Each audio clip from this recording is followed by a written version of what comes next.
Hello and welcome back to the channel with myself and Red Dead Panda. Hello Red Dead Panda, are you there?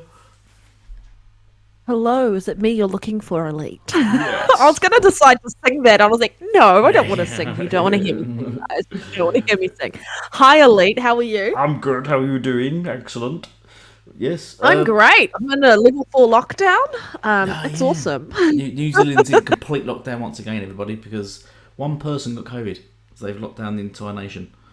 I think it was saying... Yeah, it's basically, one person gets it, we lock down the whole country. We're a tiny nation. Yeah. Like we can't afford to let this virus run rampant here, at all, or else there won't be a country here, and everyone will just come and get rid of all our dead bodies, Yeah. and choose to live here instead of us. Yeah, so they're in lockdown once again, full lockdown. Yeah.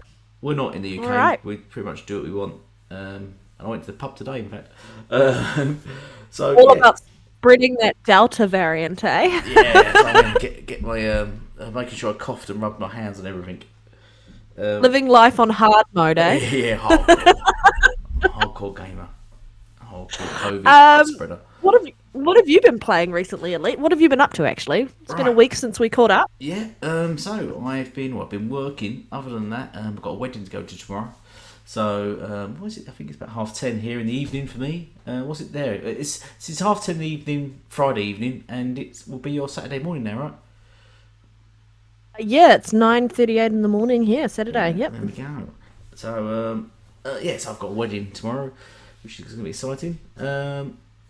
What games have I been playing? Oh, right. So, I've just been playing 12 minutes, actually, just before we started up. So I've been having a go of 12 minutes. I might throw some gameplay into this. Had a quick run out of Quake, because now Quake is on Game Pass. I've started Gears 5, because I'd never played that, because I was waiting for it to get the new Xbox. So I've just started Gears 5. I was also playing Hades. Put quite a few hours into that, but I find the game very repetitive and not in a good way. Wasn't, I was sort of enjoying it, but not enough, so I turned it off and deleted it. I prefer Ascent, to be honest. There's just not enough, it's just too repetitive for me, in the sense I can appreciate it. I can see why people it's a good game, but this goes to just show that Metacritic and everything is all about opinion. Some people would say best game ever, game of the year. I play it. No, nothing close to game of the year for me. I'm glad I didn't buy this game. I'm glad it's on Game Pass, to be honest. So what have you been playing? What's your opinions on things? Oh my gosh, I've been playing quite a bit, actually. I've just been installing little games onto my Series S. I've played 12 minutes, and I tweeted out I completed my first playthrough of the game. Yeah, I'll see that. Yeah. I'm gonna play through it again and see if I can get a different ending, and try and get some achievements, because I'm an achievement whore. I played. Oh, sorry, I just want to cut in there. Has Hades got achievements? Yes, they were broken. Because I played quite a few hours of it and didn't get a single achievement. Right, that'd be why then. Yeah. And I think the achievements are very specific. In 12 minutes, there are only 12 achievements. Funny that, right? Right. We'll see what I did there. Yeah, exactly. Yeah. But what else have I been playing? Oh my gosh, where are my games? Quake. We both played Quake. You said you played Quake. Yes. God, it's just come out on Game Pass. I played it when I was sort of youngish. God, man, it took me back, but it is really basic. I played it for about 20 minutes and I thought, oh, I can't do this much longer. Well, I've been playing the Ascent as well. I really love the Ascent. Yeah, really enjoying 12 minutes. Wasn't expecting 12 minutes to be quite as complex and intricate as well as simple. It's oddly simple, but it's still you have to think and try different things. I've also tried another indie game called The Wild at Heart, and this is all on Game Pass, guys. Enjoying Hades. Obviously, there is that repetitive nature of it. And I have just started my first playthrough of Ori and the Will of the Wisps.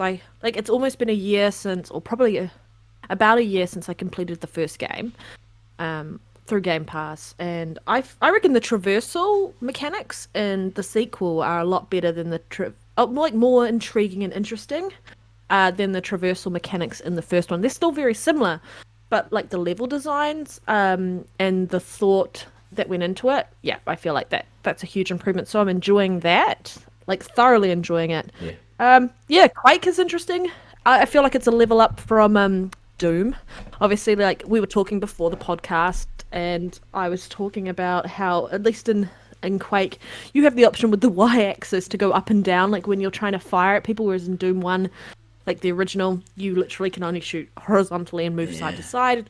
So it's actually a harder game, essentially, because they've included that that style in the aiming. There's aim assist on it. Turn it off, guys. Turn it off. I'd rather not use aim assist. Show how hardcore I am. No, I'm not hardcore. It's fairly easy anyway. But yeah, I've been playing a lot of like smaller titles at the minute. 12 minutes. What I was going to say about 12 minutes actually is that I'm enjoying the because it's voiced by quite some big names, by William Dafoe, Daisy Ridley, and who's something McAvoy. What's his name? James McAvoy. I'm pretty sure. Yeah. Yeah, and if you know those, Daisy Ridley obviously played the main lead in Star Wars, the recent Star Wars. William Dafoe, if you don't know William Dafoe is, then I don't know where you've been for the past 40 years. While you're listening to this podcast, go watch something he's in. Yeah. And James McAvoy has, played Xavier in the recent X-Men movies and things like Glass and stuff like that. So he's great. Some big name actors for such a small indie title. But what I like about it is sort of the characters in it and stuff like when you play the guy who's voiced by James McAvoy, and you're trying to convince her, you're saying there's someone at the door, and she goes, "Oh, convince me," and he said, "Right," and you go for your inventory and you can pick stuff, and I'll pick up the keys, and what about these the keys? And she's like, "What about them?" And he's like, nothing. The keys? He's like, because there is nothing about them. He's like, okay, next thing. Have you managed to? I don't want to say anything because I don't want to spoil like any little thing that you'll figure out. Like, okay, so what I did, like my Twitter post, I posted up a shot of me finding my wife's phone and like just cheekily dialing 911 on it, and then getting the emergency services. And I was like, this is hilarious that you can do that in this game. So there's lots of little things. Like I figured out so much in that game, and I was like, the level of thought that goes into it, because the loops are so short, so you don't have a lot of time to get it right. Yeah. And there were times where I'd make one minor mistake in a game loop in 12 minutes, and I'd have to replay that whole thing again to try and get it right, to play out and see if I could get a slightly different outcome. Because you're basically trying to figure out what the hell is going on this whole time and learn more and more of the story. More and more of the story behind it every time you enter in a new loop. I think I looked forward to this game for a reason, and I would love to see what these developers, the developers behind this, do next, because the idea behind this game was quite intricate and neat. Yeah.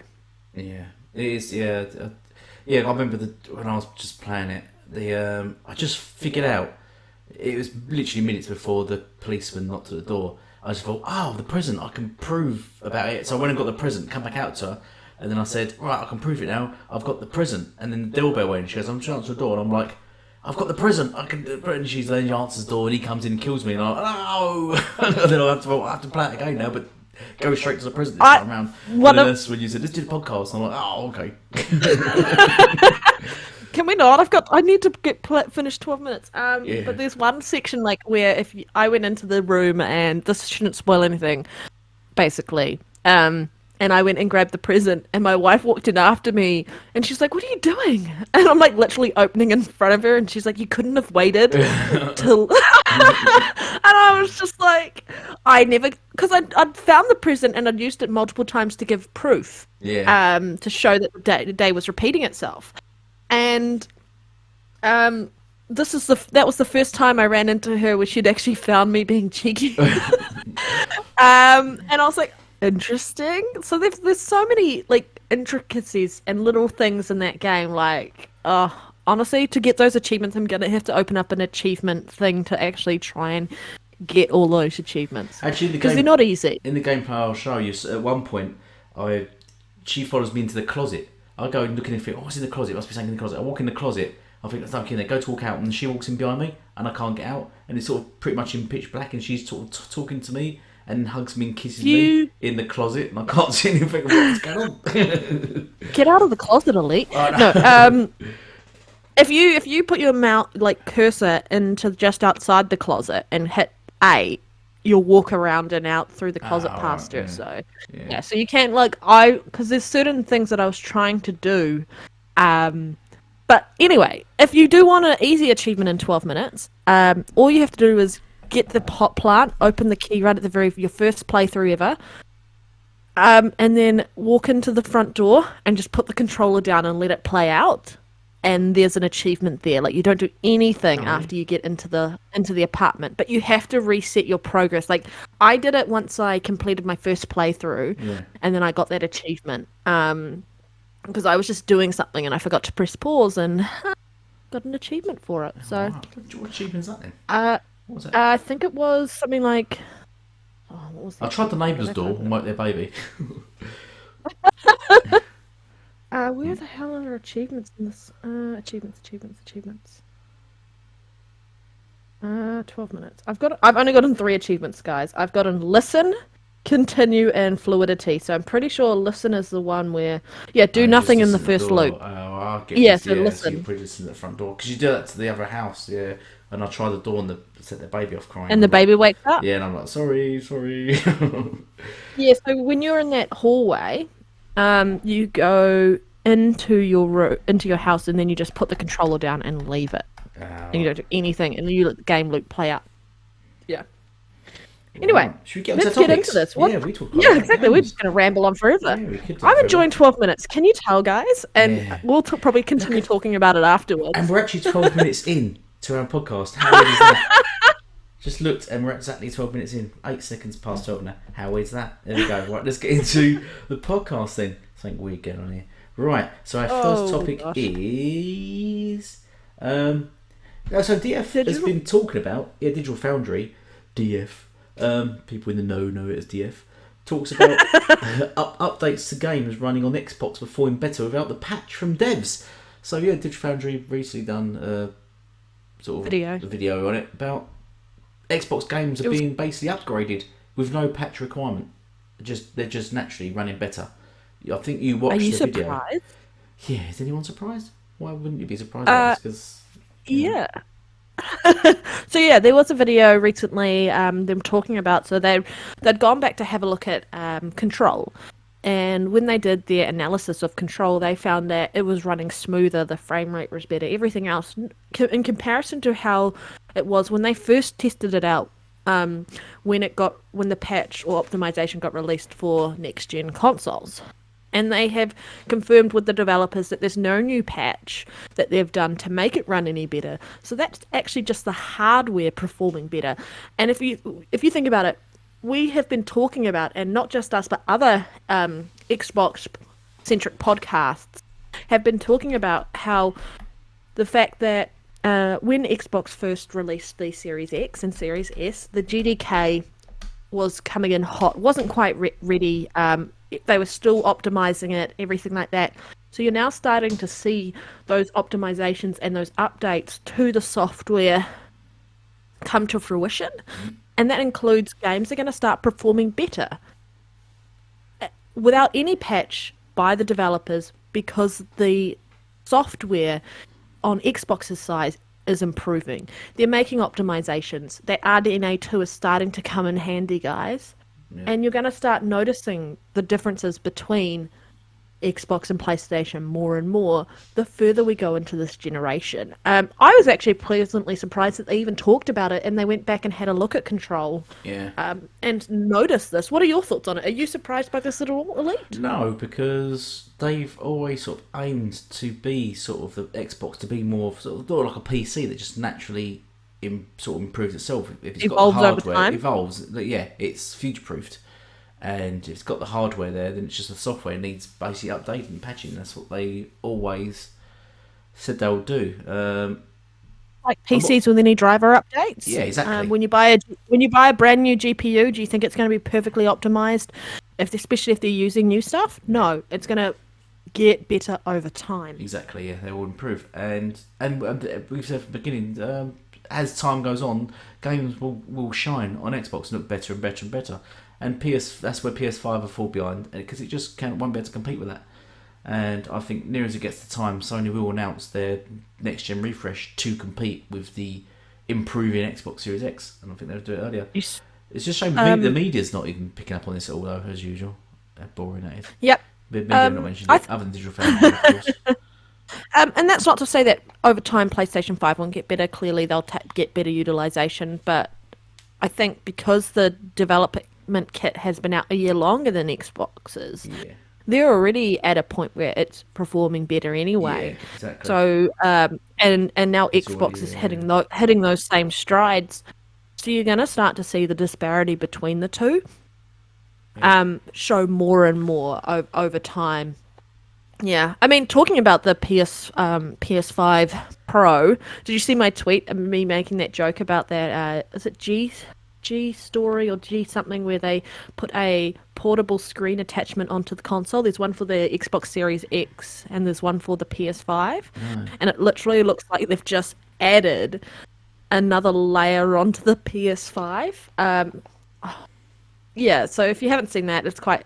I just thought it was funny. It reminded me of the Ps4 Pro, how like from the PS4 you've got the 2 levels, and then the Pro you've got the 3 levels. This image made me think of that, and so I posted something on Twitter about it. It just made me giggle. So that takes us sort of. Should we move on to some more digital Foundry? Digital Foundry stuff. Yeah, Digital Foundry. Yeah. So Digital Foundry also done a piece. So no one listening should be a stranger to the director's cuts Sony releasing. So this Digital Foundry covered basically Ghost of Tsushima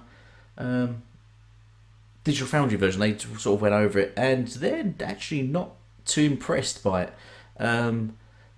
Not to say it's a scam, but more or less they're saying it's not. Don't think it's worth the money. Yes, more or less they're saying it's not worth the money for what you're getting. And there's been quite a few comparisons comparing the PS4 Pro version with the PS5, and in most instances the PS4 Pro version actually looks better. They don't look sort of the same or slightly worse. The PS4 Pro version actually looks more detailed, and I think the only positive to the PS5 version I think is the frame rates are more stable. Other than that, graphically the PS4 Pro version actually looks better. So taking into account that, and then all you're getting is, I think it's 3 hours. I think they said the DLC. You can get through it in 3 hours.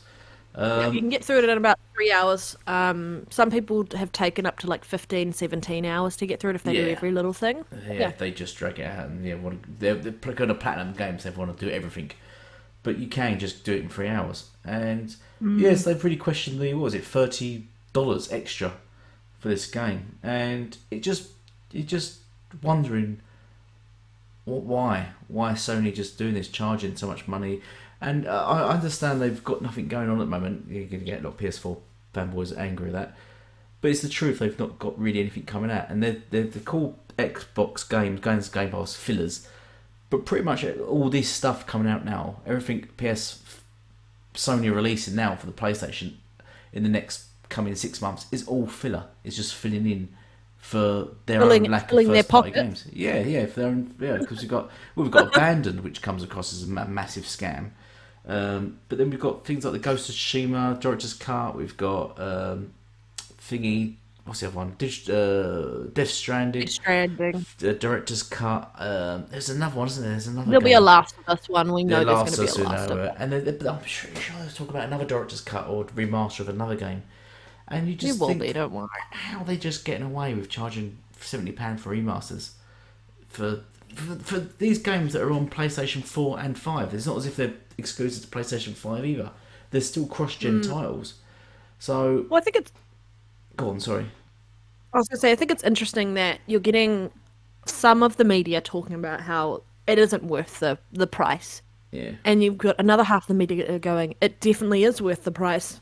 If you look at it, because in the Digital Foundry video, they actually make a clear comparison talking about the level of upgrade you get for the price when you're dealing with the Spider-Man Miles Morales PS5 version versus the upgrades available in the Ghost of Tsushima one, which is really just, and it's interesting because there's two modes. There's resolution mode, and then there's your performance mode. So performance mode runs at the same fidelity resolution-wise, 1800p checkerboard, and 60 FPS, which is just like how it ran in backwards compatible PS4 version playing on the PS5 console when they enabled the 60 FPS mode.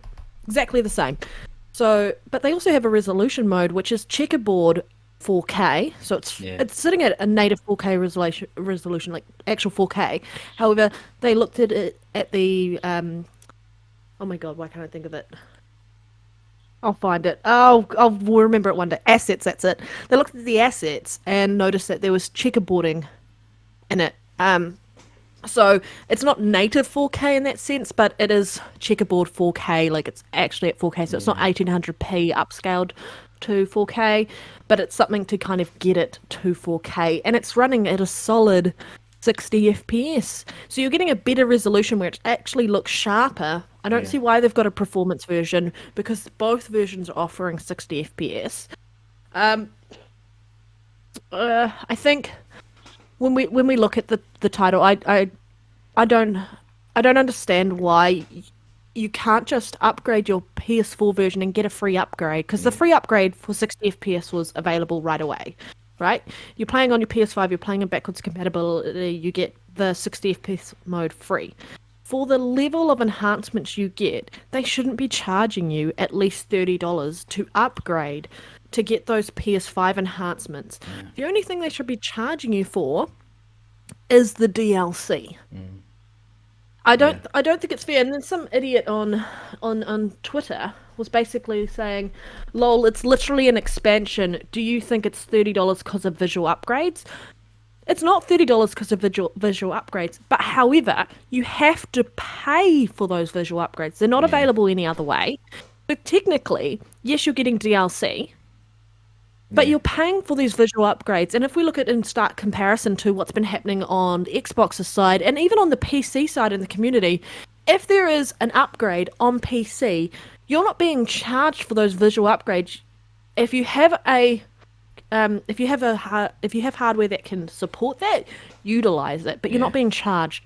What you're being charged for on the PC side or the Xbox side is additional gaming content, actual content in-game, not assets, not and they're even talking about how there's some textures that are improved on the PS5 version, but not enough to talk about. Like it's not something that's going to blow your mind away. You actually have to really look for improvements in textures and those sort of things. So I think it's bullshit that they're charging $30 to give you these visual upgrades when they should really only be charging you access to that DLC. So people who buy the base game can just utilize the hardware of the PS5, and if they want to pay for it, they can pay for the DLC. I think it's stupid, and for people to just go, do you think it's $30 because of the visual upgrades? Your visual upgrades are behind a paywall. Yeah, exactly. That's bullshit. Because first I was going to say, if you had a PC, for example, and you ripped out the graphics card, put in a brand new enhanced graphics card, better graphics card, these companies wouldn't then charge you to play the better version of these games. No. Because you've got to put a new graphics card in. They wouldn't go, You've already paid for the game. Exactly, you've already paid for the game. That's it. Whatever you do to the hardware or the software, nothing changes. You don't pay for it. And the Xbox is doing it now.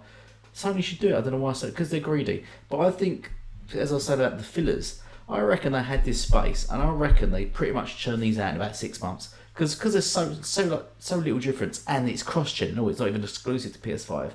It's cross-gen. I reckon there must have been a point in a meeting room where Sony's gone, right, Xbox have announced all these games coming out, they're doing this, and this.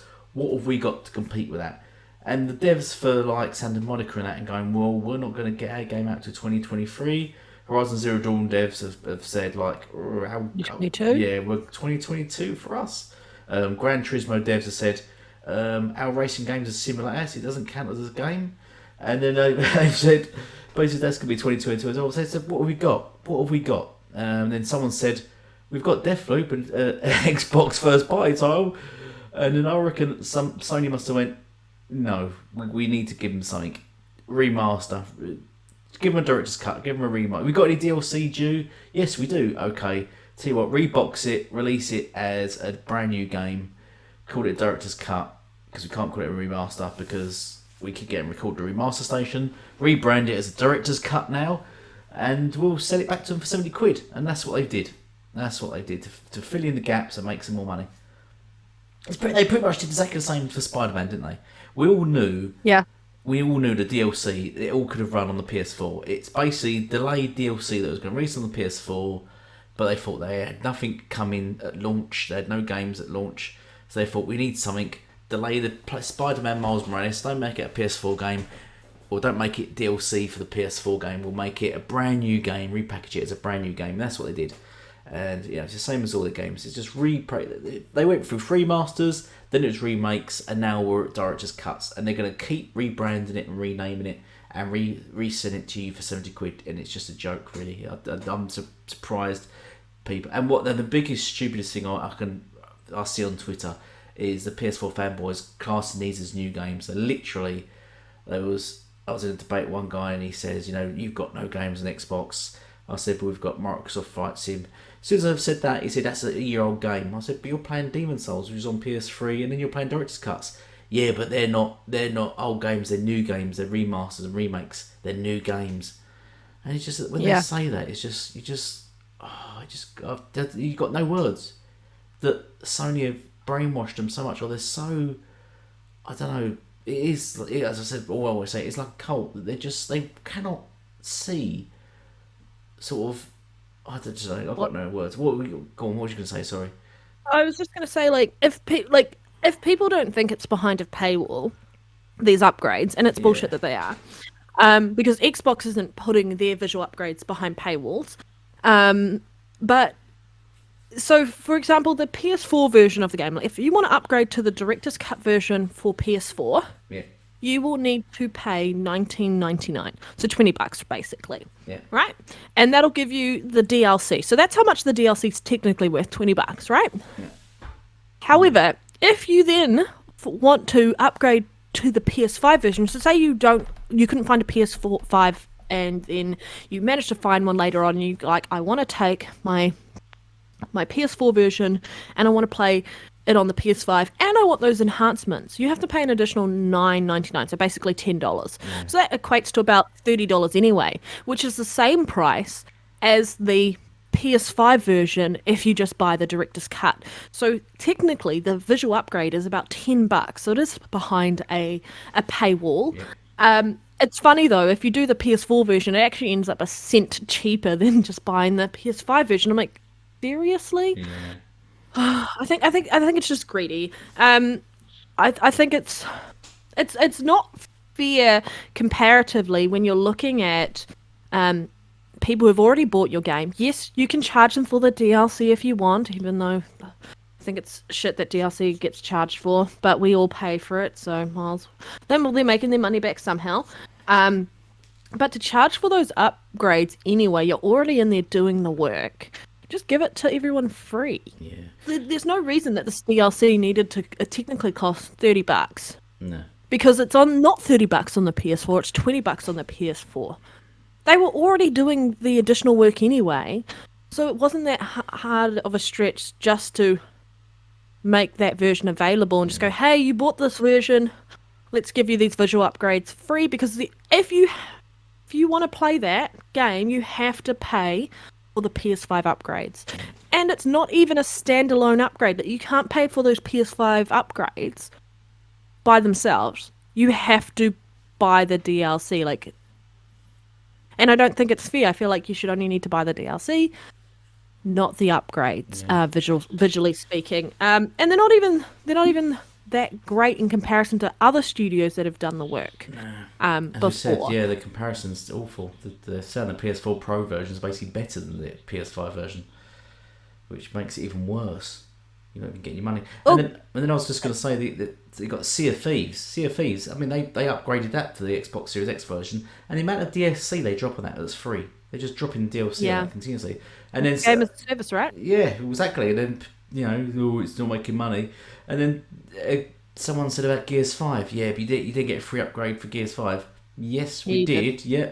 In fact, it's now playing at 120 FPS in the multiplayer, and they gave Hive Busters a free. He's going, no, you had to pay for it. No, it was free. Free DLC. Free on Game Pass. Yeah, it's on Game Pass. So not only did we got free DLC, but we got a massive game boost, 120 FPS. All free, but yet you're paying $30 for a game that still actually looks worse than the PS4 last gen version. Come on, man. Yeah, well, I want to talk about the difference between the PS4 Pro version and the PS5 version a little bit more. So right now, if you're watching the cutscenes on the PS4 version, the cutscenes are pre-rendered, which is why their fidelity and such looks better, because there were people comparing cutscenes online, and then you've got the PS5 version, which is running in real time. Yeah. Now, part of the constraint was the fact that with the mechanical hard drive, they had to pre-render these cutscenes to hide loading times. So that's how they did it. That's how they hid loading times from you guys, by having a cutscene play over the top of a loading screen. Because they said if they didn't, what would happen was you would get this weird slowdown before as the game loaded in after a cutscene. Now with the PS5 hardware being a lot more superior to the PS4 Pro, you can run it in real time, and the loading is impressive. But because it's running in real time, it means if they had chosen to pre-render the PS5 version, I think would be looking at a much more similar fidelity looking cutscene comparatively to the PS4 Pro version. And the cutscenes in the PS5 are running at 30 FPS, gameplay in 60 FPS, cutscenes in 30 FPS. Probably just wanting to make sure. I don't know why there's a difference around that. You'd probably have to speak to the developers about their choice between frame rate. But yeah, that's partly why you're seeing a visual difference between the two. One's already pre-rendered, so they can choose to ramp up settings a little bit better in that. And one isn't. One's running in real time. Yeah, and then on top of that, or we said about earlier, is once again like Ratchet and Clank, you've got the trees and the shrubs and things that don't interact. You just walk through them as if they're sort of translucent. You can just pass right through them. It just looks ridiculous. It looks awful. It looks really just lazy, low budget and lazy. The way you just sort of pass through trees and things, it's just. It's how they got the fidelity up to the high level they got it up by not allowing those assets to be interactable in the game. Nah. So when someone takes a screenshot, yes, it looks fantastic. When you watch it, it looks fantastic. But in reality, when you're playing the game, you're clipping through everything. You lose the immersion there because you're just phasing through stuff. Yeah, because the game world's not interacting the way it should interact. No. Yeah. So for console war fanboys, it's great because you can take a picture of it and show it and go, look at the graphics on this. In reality, when you're playing the game and you're just halfway through a tree, ridiculous. Absolute lazy. What are you saying though? Like plant physics and fruit physics. What's going on here? Like why has this not turned into a meme, guys? Because you guys turned fruit into a meme on Halo. Why are you clipping through and the brush walking through not interacting or moving around the player? 1 second, I will be right back. I just have to go put a cat upstairs. 1 moment. Yeah. They started Fruitgate. They started the whole argument with regards to all the fruit and called Halo Infinite trash for it because you can't kill fruit and running the game down. But since then, we've had multiple PlayStation games which are the highest standard apparently, and these games are the best games ever. They're masterpieces and that, and nothing's interacting with the players, and you can just phase and pass through stuff. Even on Last of Us 2, it's showing the fruit. You can't even destroy the fruit. You can shoot it with a shotgun. Nothing happens. Nothing happens. It's like it's not even there. It's just a piece of the scenery. It's lazy. It's lazy, Yeah. and it's how Sony just gets around doing stuff. I think they can make the games look pretty, but you just can't absorb yourself into those games. I'm sorry. I feel like their fan base basically gets distracted by shiny things, Yeah. pretty things. Yeah. They don't delve into and I'm not talking about every part of their fan base. I'm talking about a select few who like to make console wars a thing.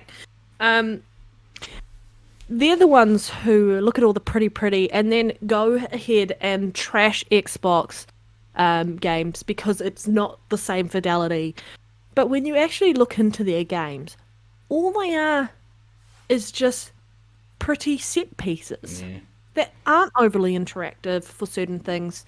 And they're just hidden by very good story mechanics and story elements.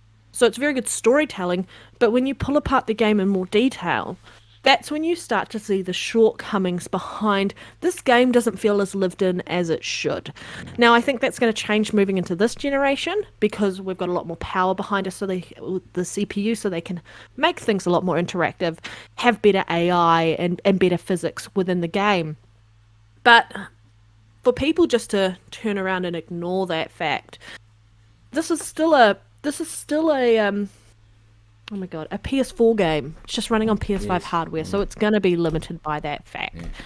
And in all reality, I think this game isn't worth paying just to get the visual upgrades for the PS5. If you want the DLC, pay for it. Up to you. But I think it's rubbish that you're being charged to take advantage of the PS5 hardware when it's already unlocked if you were playing on a PC or if you're playing on Xbox. Like, they're just going, you've got this hardware available, utilize it. If you want to pay for additional gameplay, fine, pay for additional gameplay. This isn't impacting gameplay. You should be entitled to utilize those features without impacting your game. Yeah, that's it.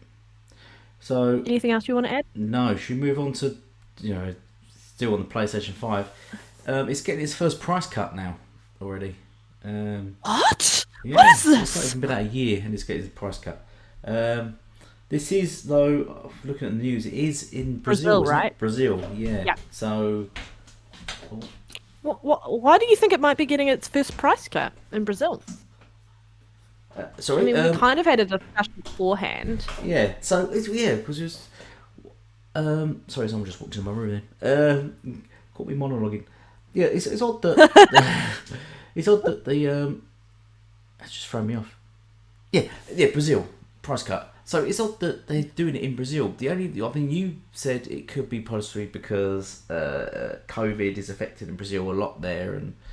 The economy, economy in that. And I sort of mentioned that I think Brazil is mainly an Xbox market, isn't it? They are very Xbox, very pro Xbox there. So but considering only this week, is it this week or last week they come out that PlayStation 5 is finally turning a profit, or it's finally not losing money on it. Yeah, turning profits. It's not losing money. So then to take a price cut, which will then counterbalance that. Then that means if it's taking a price cut, then it will start losing money again. Because if it's only just turning a profit at 500 quid, dropping £100 on it is just going to then go back into the red again. You're not going to make your money again. So there's something a bit iffy about that whole thing, why they're dropping the price of it, and in Brazil. It's about 300, I don't know, whatever Brazilian dollars that is. That's how much the price cut roughly is. How much they're taking off, and that's both the digital edition and the standard edition with the Blu-ray drive. So I think part of that is, and you're 100% right, Brazil is an Xbox market, so just like they did in the US, they targeted the US with more consoles flooding the market to kind of get those MPDs and corner that side of the market, because they knew that Xbox is very strong in the United States, as they were selling about evenly in the United States last generation. So now they're doing something similar here. I also think it's partly because that basically their economy is in the rubbish at the moment. So people probably can't afford to upgrade to a PS5. So give them an incentive to do so. There's probably more to it than that, but I think it's interesting that there is a price cut in Brazil specifically for the PS5. We'll just see if it starts spreading. And the other thing I was going to say, to have a price cut on something means you want to sell a lot of that product, obviously. But to do that, that means you must have a lot of that product. So there must be a lot of PS5s on shelves for them to drop the price and sell them. Because you wouldn't drop a price of something that's not even on the shelf. You wouldn't go, well, I think we've got a PS5 for sale for £400 and someone comes up and goes, oh, can I buy one? And they go, yeah, we're out of stock. We ain't got any. Sorry. Oh, okay. Cheers, yeah. Mate. So there must be PS5 sitting on shelves in Brazil as well. Yeah, I don't necessarily think there'll be specifically like PS5 sitting on the shelves. I think there will eventually be. I think it's probably digital at the moment. There might be the odd one in store. But I think it's more along the lines of, with the way product supply is going, and we know that there's going to be shortages well into the future for both the Xbox and the PlayStation, I reckon they've been holding back units, storing them up to flood the Brazilian market with enough consoles to at least allow for an instance of a price cut in that country. Actually, that's something you've just touched on there, which is very interesting, about digital, buying the PlayStation 5 digital. What I read recently is the PlayStation 5 have their consoles are more digital purchases, so to get hold of one, it has to be more digital rather than shop bought. They're not having many in the shops compared to Xbox, whereas Xbox, I think, are more 50-50 apparently. They've got sort of equal amounts in the shops, which is a very interesting thing, once again, for PlayStation to do, knowing that they're being scalped. And this this ties up with why there's more PlayStation 5s being scalped than Xboxes, because there's more you can buy digitally. And you've got to wonder, is that on purpose? Have they purposely selling more digitally so they get scalped, so their sales figures go up, so they can promote the X amount of sales, like we've sold 10 million PS5s, and then they're using that as positive sort of momentum to then draw more people in, because people will go to sort of the leading market share. If you're looking at something, you say, what's more popular? OMO, and yeah. someone says this, yeah, people will go, I'm going to go that route then. Is that sort of their goal? They don't care if they're scalped. They just want the numbers. They're playing a numbers game. Especially for I agree. Yeah. I agree. I don't think they care if they're getting scalped. I think they've probably got this internal rule to do with COVID going. In order to make sure that we can make it safe for people to go out and purchase consoles, we are just going to try and make these available online so people can have contactless interactions to purchase and also deliver.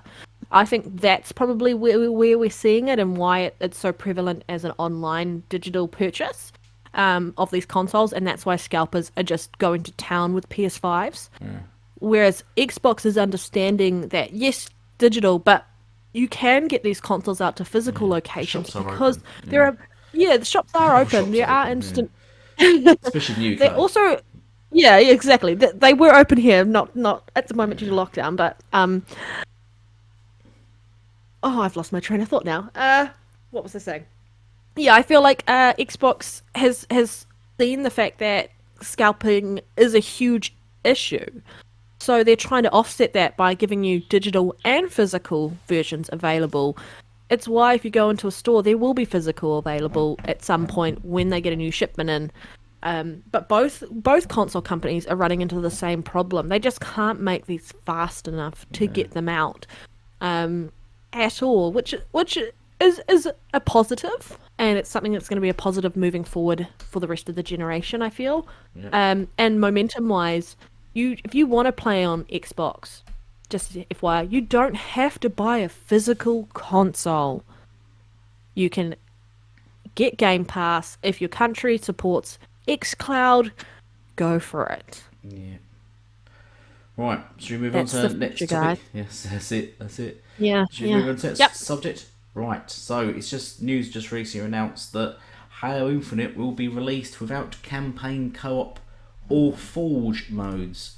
You were wondering what Forge mode is earlier. Forge mode is sort of like a sandbox mode where you can sort of make your own multiplayer maps to sort of play against friends and whatever and yada yada. And then co-op is, well, everyone knows what co-op is. So, so the game's going to release without those. And people hating on it, Xbox, as they always do. You know, whatever Sony does, doesn't matter. Whatever, you know, because I mean, it's Last of Us 2 released in 2019, 2020, 2020? 2020. 2020, and they said it will release, there'll be multiplayer to it. We're now in 2021, and bear in mind, this Last of Us 2 took... A year later. Took about 6 years to develop, so it took 6 years to develop. It will come with multiplayer, and there's still no talk of multiplayer. Now, what it'll be in the director's cut. Yeah, exactly, which they will charge 70, 80 quid for. Yeah, that's it. New content, multiplayer. Oh, yay. So, and what I've heard, it's going to be a battle royale as well. Anyway, so awful. So, yes, but what I've read recently, because this is news just in, let me just look it up one moment. Bear with me one moment, please. Right, so more info on Halo, more info on Halo Infinite from the dev update video.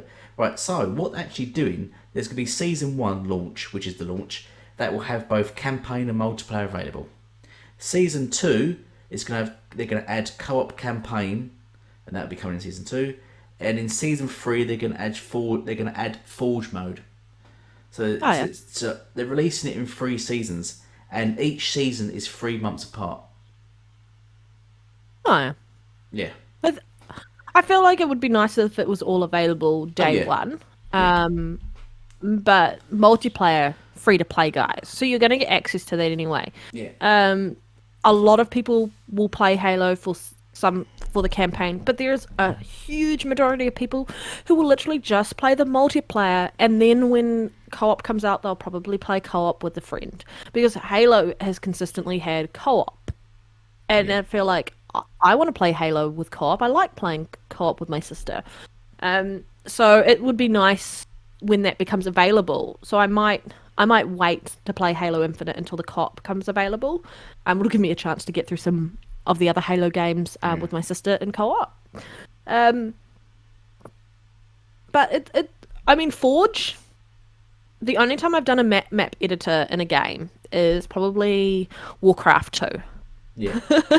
That is about the last time I did a map editor. It was in Warcraft 2. Maybe it might have been, another one might have been Total Annihilation. Showing my age there on those older games. No, I'm kidding. But yeah, other than that, I mean, for people who like map editing, cool. It's a really nice value add for them. That's something that I guess it's really important for these developers to release the game in a state that it needs to be in for everyone to enjoy and play. That's what they've said. They've said they want to polish and make the game, the campaign, the single player campaign, the best experience for a player. So they've not focused so much on co-op. They want to get the game out and make it the best experience, the same as multiplayer. And I think basically they are the two most important, the key things. And I think it's incredible that people jump on this and it's an L for Xbox, it's a foul. When, you compare it to PlayStation games, they don't release with co-op, multiplayer or Forge. They only have one mode, that's single player. 30 FPS story driven? Yeah, and one mode which is single player. Yeah, Xbox releases with multiplayer and single player, and it's a foul because it's not got co-op and Forge, whereas the PlayStation games have none of them have ever got any of that. But somehow they twisted it to a foul. Questionally, I just want to know, when they release the co-op and the Forge mode, are we getting a director's cut version of Halo Infinite? Yeah, it charges £70. £70 for the co-op, and then when they release the Forge mode, another £70. 3 months later, another £70, yes. Oh my god. Oh, that's how Halo's making all its money. Yeah. Guess what, guys? You're not getting charged for it. It's coming to Game Pass on PC, on console, free to play multiplayer. Like, you're not going to get charged for this. They're just working on it. I'm happy that I would rather them get the game right to begin with and then bring co-op, because there'll be little fixes that they can probably make improvements on once more people get their hands on this game, because more people can try and find game-breaking bugs that they can fix, and then throw the co-op in. It would be nice that if it was available at launch. I do not deny that fact. It would be lovely if it was available at launch, then my sister and I could play it at launch. But I think it's okay that we're getting it delayed.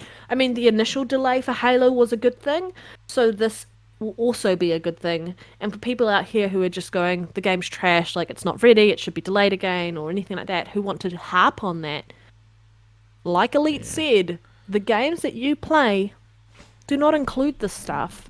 And if it does, and if it you might get charged more for it. It's not going to be free. Yeah, I mean, think of director's cuts anyway. They're just like the definitive editions of games that we got last generation when we at the change from last gen to next gen, and now we're getting director's cuts from last gen to this gen.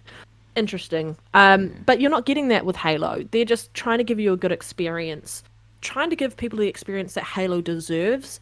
Because it is such, from what they've said about the game, it is quite a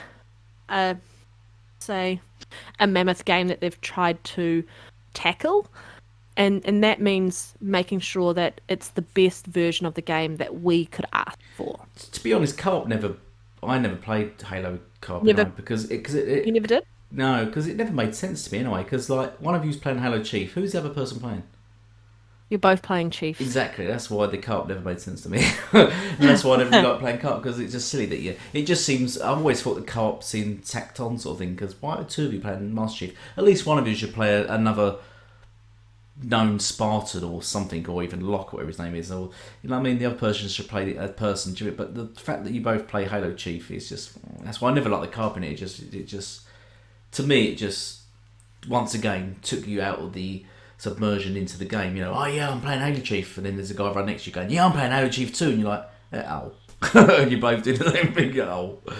Yeah. I always like it because my sister and I like to be real cheeky to each other and be like, I'm carrying you. Yeah.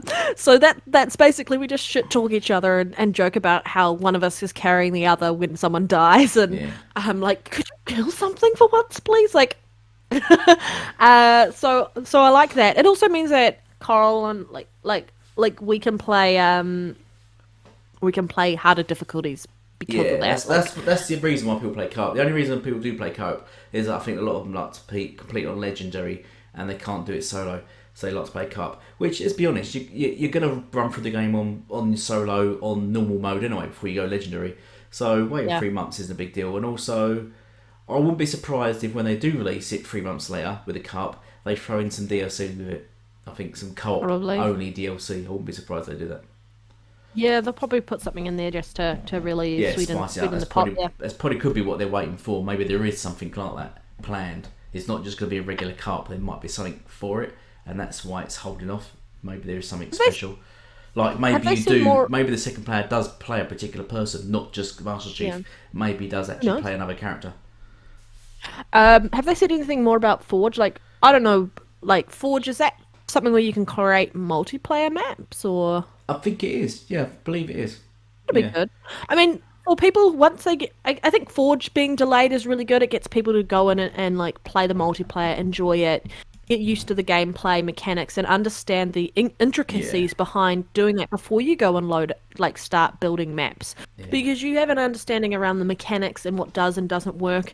And you can go, I really like that. However, I really think this would be a great idea for a multiplayer map or something like that. Instead, like, it's going to allow those people who like sandbox building an opportunity to do that. But why would you throw it in day one? I think it's probably better to throw it in a little bit later. Yeah. I mean, it's not that big a deal, because of that back. Yeah. So it's not needed day one. Apparently, they're going to throw a Forge into Forza Horizon 5 as well this time. I'm not sure if that's releasing day one either. But so you can design your own maps or design your own sort of tracks. Apparently, that's what I heard. Kind of like Design Lab and Dirt 5 or something. Yeah. So that'd be interesting. But obviously across the continent, across Mexico. Should we move on to our last subject then? Yes. No. Oh, I just wanted. What did I want to talk about? I can't remember what I wanted to talk about, but that's okay. Sure. Yep, we can go into one of. Yeah, our last topic. What's our last topic? Our last topic is. So this is a big thing that made a big thing a big shout on Twitter, isn't it? And I just read it. I was like, I forgot this was it. Yeah.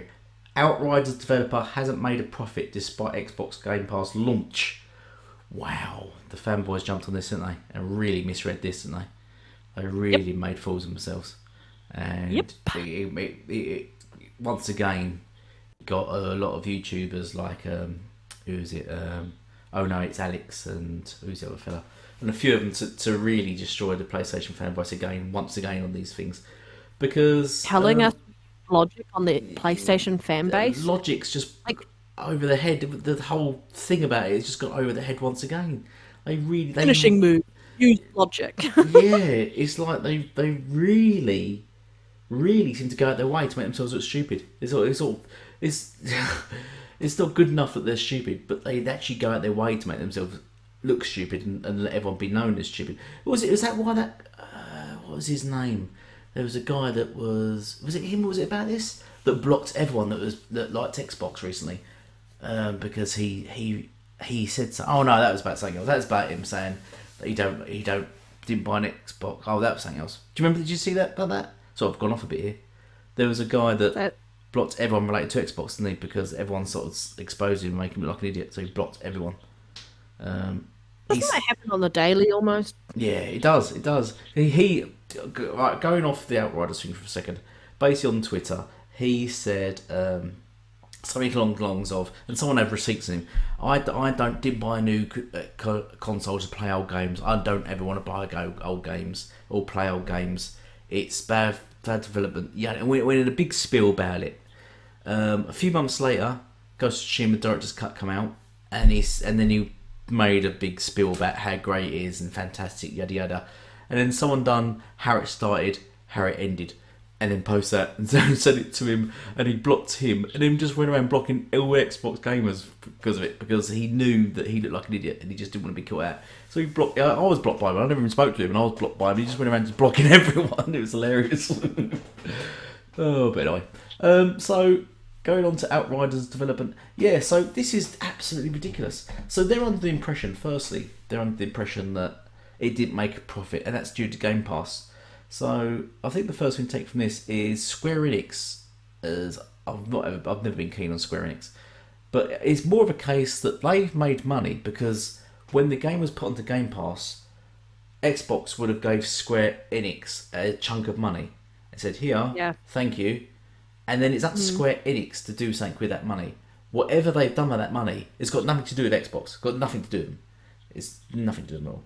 So, because we've all been playing the game. In fact, Square Enix come out and made there was a headline about thanking Game Pass and said Game Pass, thanks to Game Pass, Outriders is exceptionally successful and they've made a lot of money from it.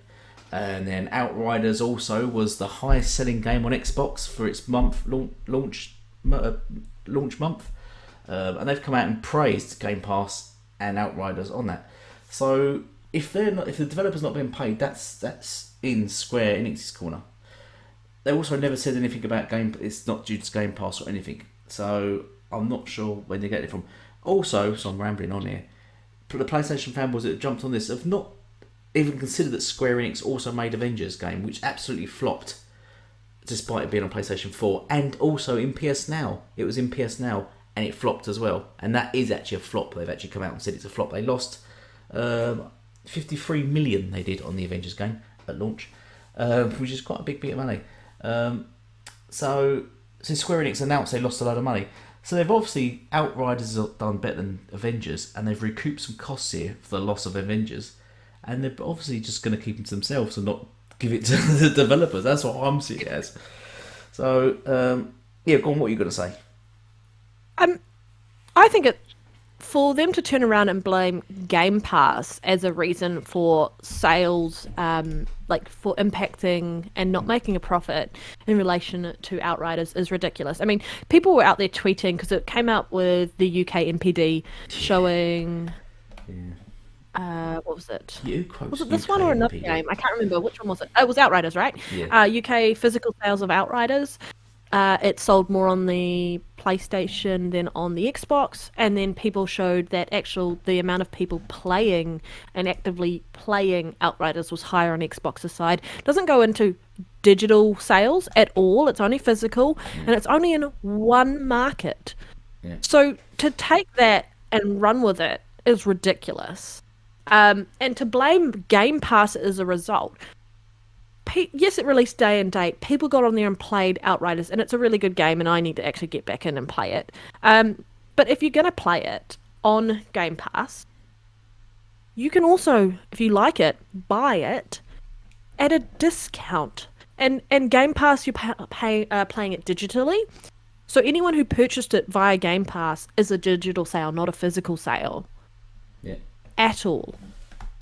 I think this is the dumbest talking point that has come out to blame Game Pass for this, saying that because of Game Pass, that Square Enix is not going to give these guys any bonus or anything like that, because they're like, well, the console sold the game sold 2 to 3 million copies. That should be enough for us to get some profit in relation to that, and they're trying to say it hasn't turned a profit. Yeah.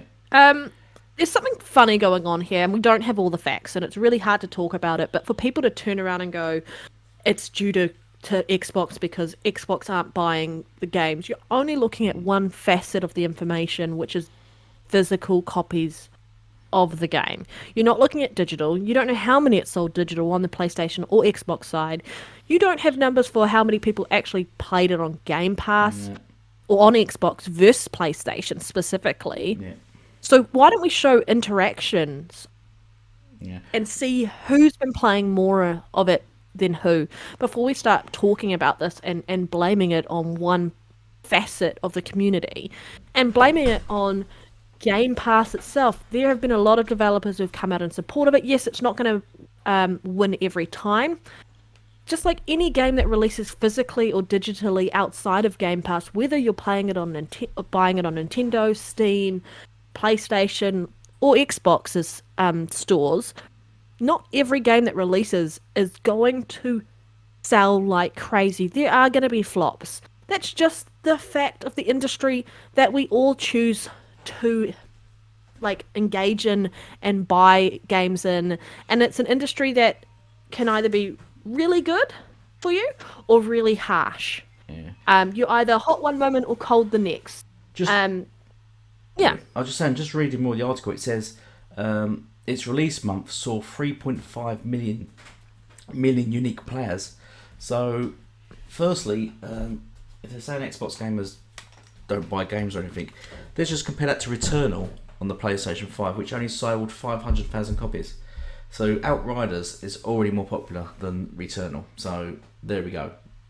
So it didn't fail in that factor, that's for sure. And I can guarantee a lot of those 3.5 million people that played it this first month were on Xbox, not on PlayStation as well. And then they don't take into account that they said Game Pass for people not supporting on Game Pass, but they don't say no. They don't moan about PlayStation gamers not supporting it, because they must have not supported it as well. They just seem to have just thrown all the hate towards Xbox once Game Pass. It's just weird that they just got this weird hateful fascination for Game Pass. It's just ridiculous. Yeah, no one threw hate, as I said, Avengers when it was in PS Now and it still failed.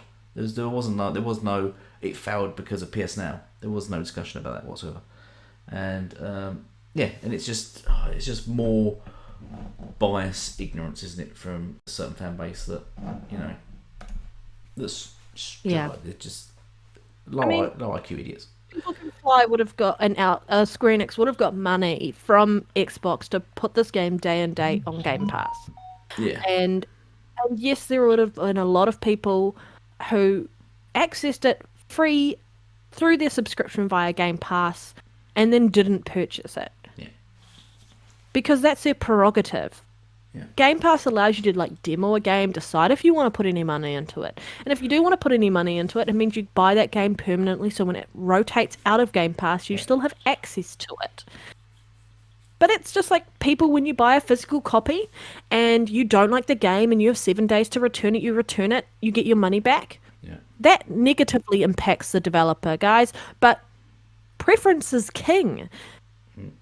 I've been trying out so many different games. You've been trying out so many different games. You didn't really like Hades. Other people love Hades. Exactly. Preference is king. Yeah. And for people to turn around and just trash and blame Game Pass for this, it's really hard to actually pinpoint the information. Pinpoint the cause of this when we don't actually have all the facts. Yeah.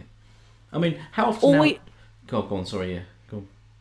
No, go. I was going to say, how often do people go to the cinema, watch a film, leave the cinema, having enjoyed the film, but then buy a physical copy of it?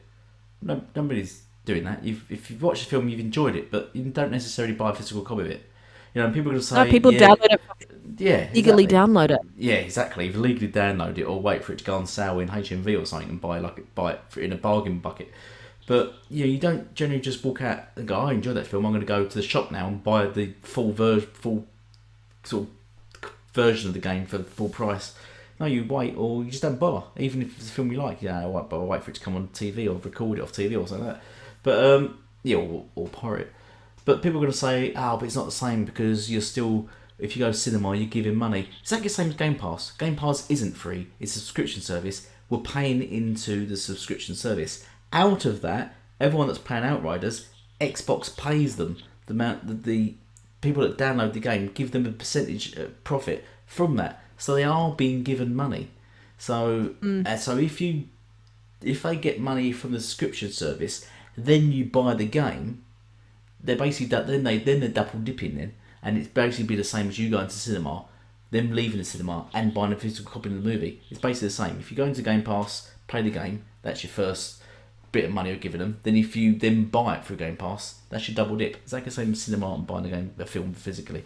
And people can't just seem to grasp that. They just can't grasp the concept of it. I want to own my games. The whole I want to own my games. Who says that about anything else? Like TV, you don't watch TV and you watch a program and say, right, I'm not watching this anymore. Why is that? Because I want to own this program that I'm watching. I'm not going to watch it anymore. I want to support this movie franchise by owning these movies. No one does that. It's ridiculous. Absolutely nonsense. If Sony were more proactive, more pro-consumer in that, and sort of made better deals with PS Now, because remember they've got their own subscription service anyway, and were just better with it, they would be on board with it. But the fact that they're not means they're not, and they will just follow Sony's whatever Sony tells them. Right, we're going to do exactly the same as Game Pass. Yeah, they'll be like day one. Do you feel like people are grasping at straws trying to find negative news on Xbox? Because this is what it feels like. That's what it is. Right now, we're coming hot. So there isn't a lot of negative news about Xbox. So, I mean, as soon as something pops up, they're jumping on it. Yeah. And then the people who want that negative news are jumping on it.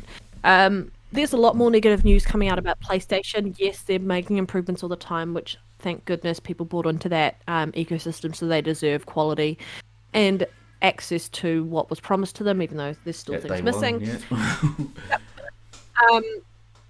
But I feel like they're just grasping at straws and like trying to find things to talk negatively to create news, because there's no denying it. The last couple of weeks have been quite news light in regards to stories that have been around. So any sort of story that they can jump on and harp on, it's happening. I mean, you and I were talking about, okay, what are we going to talk about this week? And we were like grasping at our own straws going, what's actually been talked about this week within our industry? Within the industry that we follow, sorry, not our industry, just within our community. And we were like, it's not a big news cycle at all, which is kind of nice. It means I've had more chance to focus on playing video games, and I've been playing quite a few different video games.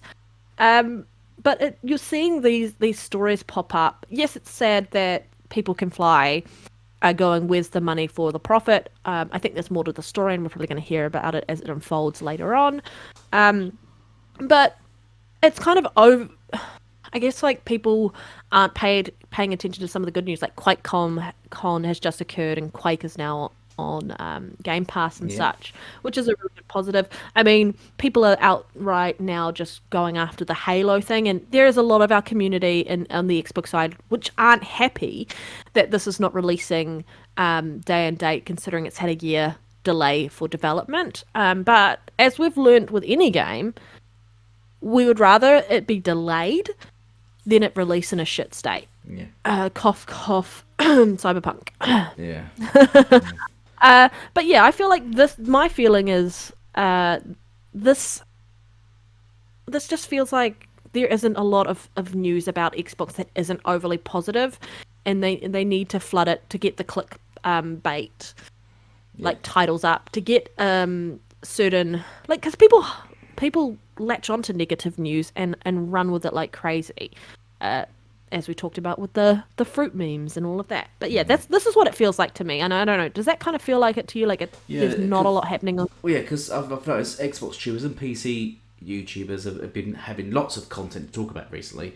Well, you look at all the PlayStation YouTubers, and they've got nothing to say about PlayStation. And if they do release videos, it's very random now, and it will only be focused on negative Xbox news. And that's all they've got. So that's why you look at all of them, all across the Supernova, King Thrash, Sortis Gaming, they're releasing very few videos because there's just not much negative news about Xbox, and there's no positive news about PlayStation. So they've just got nothing. And then you've got your crap game, and it just makes stuff up. So, yeah. You mean spends the first 5 to 7 minutes of his video talking about everything, plugging his channel, and then vaguely talks about his heading in the title that really he doesn't even actually focus on or get to the point until the end of the video, and you've just wasted your whole life. And he shows game clips that he recorded about 5 years ago as well.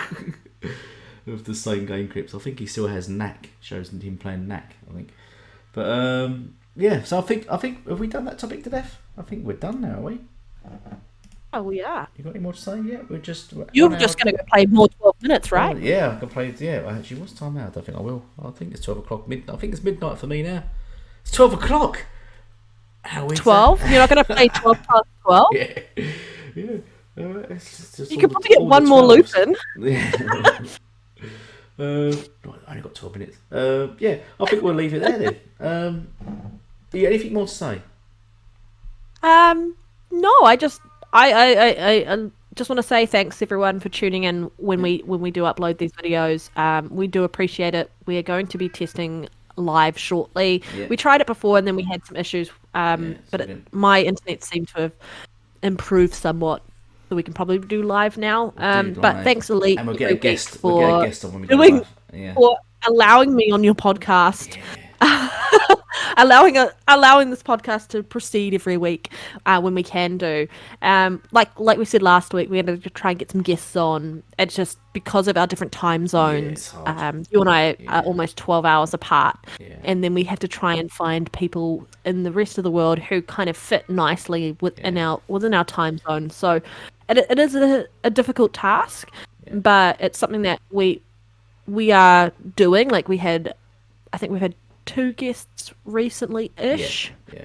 I was talking to Tim Dog yesterday, and he's going to try to come on. So if we get on, it have to be his 5 p.m, my 11 p.m, and then your 10 a.m.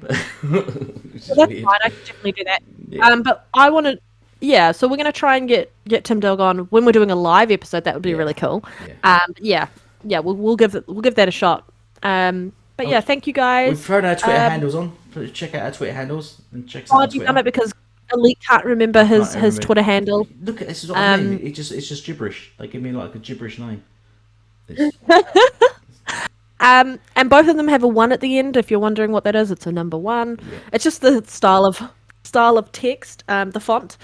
But yeah, thanks everyone for tuning in. Please like, comment, share, subscribe to Elite's channel, and please put a comment in. Both Elite and I like jumping in and having a look at the comments and when you come engaging with you. Yeah. I just realised my Twitter name was like Gamer Shitato or something like that. Shitarty. Anyway. Gamers Anyway, thank you all for watching, and goodbye for now. Bye.